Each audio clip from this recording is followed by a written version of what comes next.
Hey, Julia. Hey, everyone. Welcome back to our fourth video here in the private lending journey series. It's been interesting to kind of rehash all this with you, Julia, and with all the people watching. Your questions and things that you're asking there was bringing up some things I hadn't thought about in a while. Uh, Yeah, it's been fun. It's interesting to look back and review all of that and have other ideas pop up and go, oh yeah, I forgot about that. Oh yeah, there's this piece. So yeah, it's been a great series here. I've enjoyed it. well, I truly hope that this is inspiring people who love the idea of private lending and maybe just never, got things moving forward before, to give some encouragement. Hey, you can do it. It does work. It's been great. As I mentioned before on a previous video, hundreds of loans closed. We've been at this for over 10 years now. And I'm not saying there hadn't been bumps along the way, but we've not lost principle. Well, And and don't you thank God. think that for people who don't want to just grow a big team, that all of these things we've talked about are really great guiding principles if you're only going to do, 10 a year, right? Yeah. So it'll help you do so much better by having these things solved in your small business. Right. Yeah, and so I'm glad that we're seeing people interested in that Q&A session, because there are a lot of pitfalls that we learned, as I mentioned before, around draws, around getting the right borrowers. There's a lot of things that we have to share, and we share freely, right? Because I would hate to see anyone make a mistake that we've already made and learned from. Mhm. So that's where the heart is with this. And then, the sharing of the story can be pretty powerful. Like this time in the last video, we talked about hiring that first team member. As we sit here and talk today, there's a team of 8 of us. Mhm. So that's really big to go from Gail and I plus one to 8 people now. Yep. And that wouldn't have happened the way it did, if it wouldn't have been for a book that you handed me a couple of years ago. We were working together on a different kind of project, and you said, "Hey, we're using this book, Traction. You should read it." And now, like, the pages are turned down; they're kind of yellowed from time. Um, and a really neat piece of this story is I've told my team several times. I read this and I did a lot of the basic work for this on on an airplane ride. I'd been telling them that, and so it's the book Traction by Gino Wickman. It talks about the entrepreneurial operating system (EOS), and so in looking at this recently, my bookmark was that airplane ticket, and it was August 22nd, 2019, and there's all my notes on the back of you know implementing on that plane ride. So thank you very much for giving me that copy of that book, and it's helped in so many ways. So this call isn't meant to just promote this book. We wanted to let people know how helpful, definitely, but it was a catalyst for us. You asked me earlier in a conversation, how did you go from that one employee up? And part of my answer to you was, as I looked at that book, and in there, one of the things they teach is to have not an organizational chart, but an accountability chart. And so this is an older one for the private lending business now, but that concept helped us to see what the gaps were in our company. And by gaps, I just mean, and anyone watching this call will know, if you've done entrepreneurial things, you have to wear multiple hats, right? And it helped us to see which hat do we need to take off first, and which hat next, and what are the actual roles that we're going to have within our company. Well, and it gives full ownership and accountability for a team member, even if you have more than one, what we call box, is you've got that ownership for the results of that box, and then you can use whatever resources and people that you need to get the job done. We keep talking about Willie, but it's like we're going back to what's the measurable, accountable tasks that you need to do to get to your goals. I know we had this conversation a couple of weeks ago, is how many business owners, and if you're doing anything in the real estate, you have to have it as a business, right? It can't be a hobby for you to make money. And so it has to have goals of how basic goals. How much money do you need to pay your bills every month, right? It's like basic as that, right? And so it's like you've got to be able to put things and everybody who knows us knows you and I both are, performance and accountability coaches trained by Willie. And that was just drilled in our head, is you got to have those benchmarks, right? To go towards and know what those are, then to put something in play. And then this traction model, EOS, takes it to another level of, well, who's going to be responsible for that? However you get it done, but you're responsible for the end result, which that to me was such a key component for success. Yeah. There's been so many things. So if anyone listening, it is trying to put together, the beginnings of their business, I would definitely, recommend it. And we've not done anything other than open the book. You have self-implemented. You absolutely have. Yeah. So the way that they describe to have the meetings and to set the goals. So, along the way, as we grew with this, one of the realizations we had was our business name didn't fit anymore. When we started lending, we were lending and I was doing some coaching out of the same business. So it was called Business Growth Solutions, really more named for the coaching work that I was doing. And as the lending really grew more, that name didn't really resonate with our borrowers, with our money partners, because it didn't say anything about real estate in the company name. So we rebranded to REI Funding Partners, and everyone that's in real estate knows REI is real estate investing. Mm-hmm. And so that was a piece of what Traction and EOS helped us do, was to see, hey, you need to connect better in your branding with your customers. So that was huge. It's a framework, if you will. Yeah. And so as we began filling out that accountability chart, it really helped bring in a couple of our other team members. If you start with what's ideal, you may not get that, but at least you have the opportunity to get that. And one of the hires that we made, we saw an opening that we had on our accountability chart, and one of the people that had been a borrower with us for a couple of years, just kind of out of the blue one day said, "Hey, you ever thought about maybe us working together? Maybe could I come work for you?" So that was Parker Grissom, and we knew we had a spot for him because we had that accountability chart. Mm-hmm. We knew he had a background in this because he'd been one of our borrowers.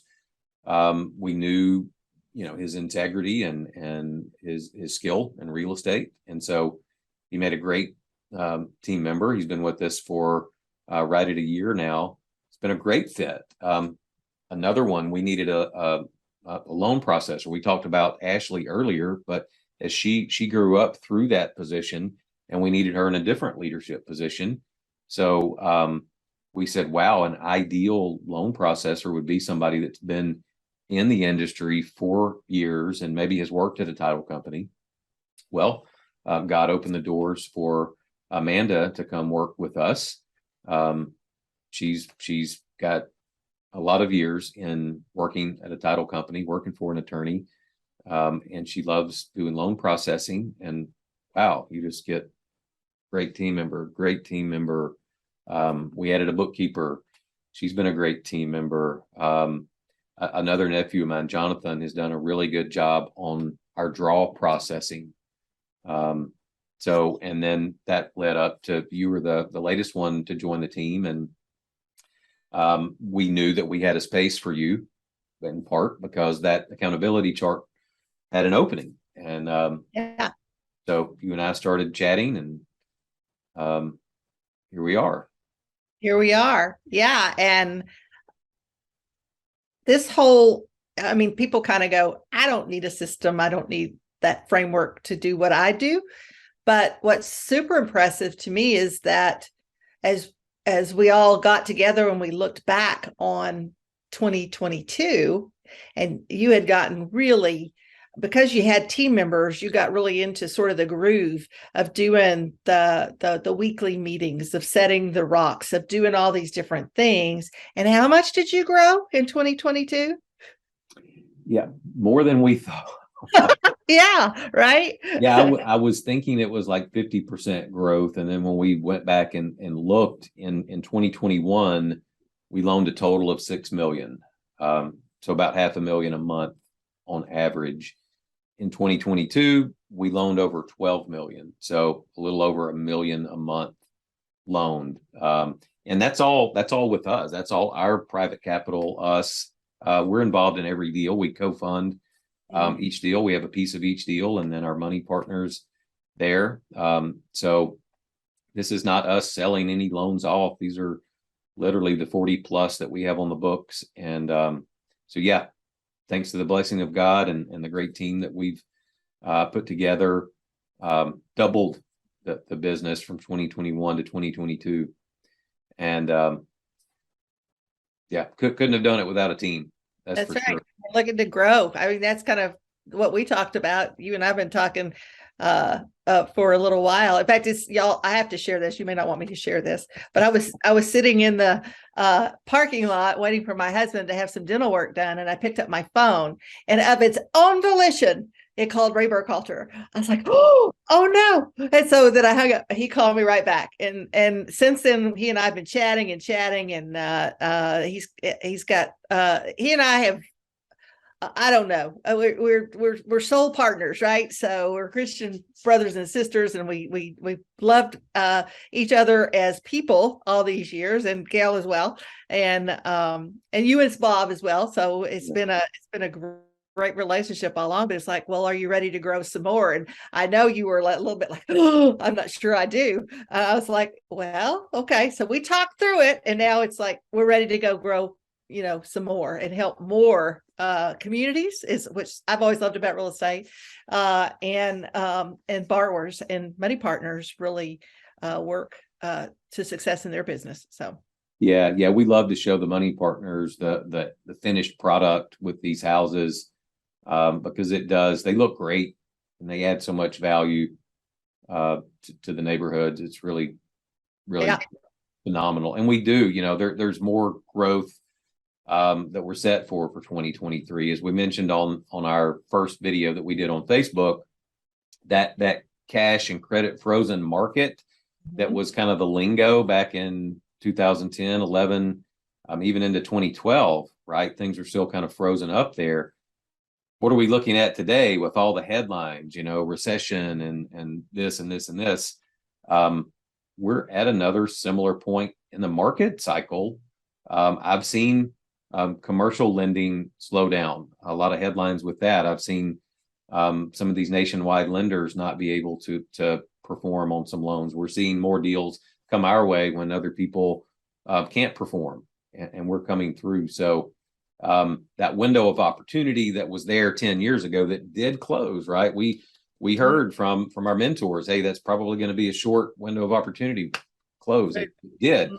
Private money became so abundant that we really had to kind of come down on our prices more than we wanted to, just to stay competitive. So it's exciting to see that window of opportunity opening again. We're well positioned now with the capital and the team that we have and the systems and the software to really step into that. And I don't know if 2023 will be another year of 100% growth like we had. I like the growth to be at a pace that we always stay in front of it. But we don't want to grow too fast, right? So that's right. Yeah. I'm maybe over conservative by nature. I got some other people on my team that are, maybe on the other side of go.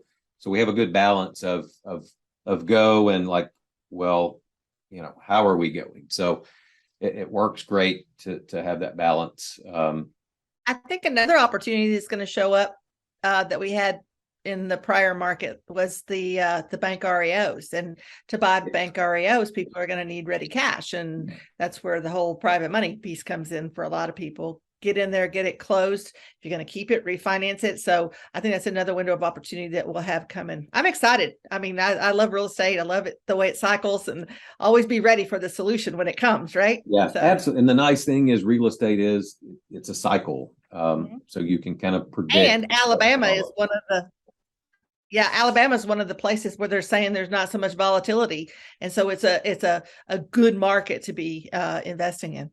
Yeah, we have not seen prices take any kind of drastic dips.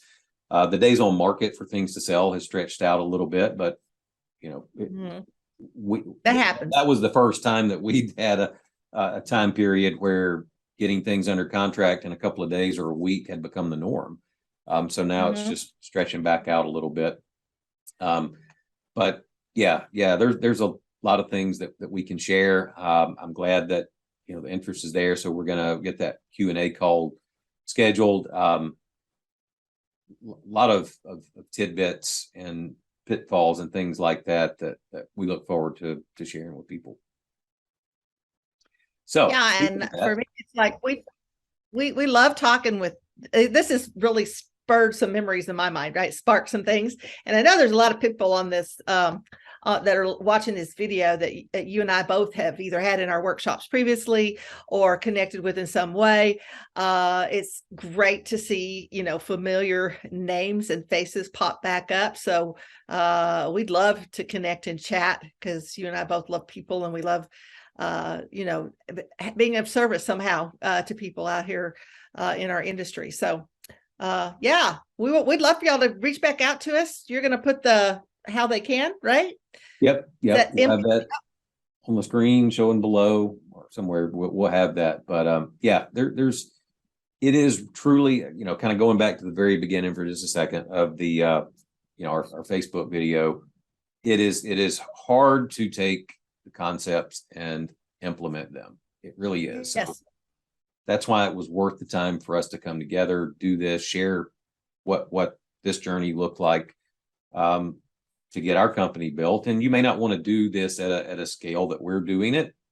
But there are there's a lot of things that the basic concepts of covering all the bases.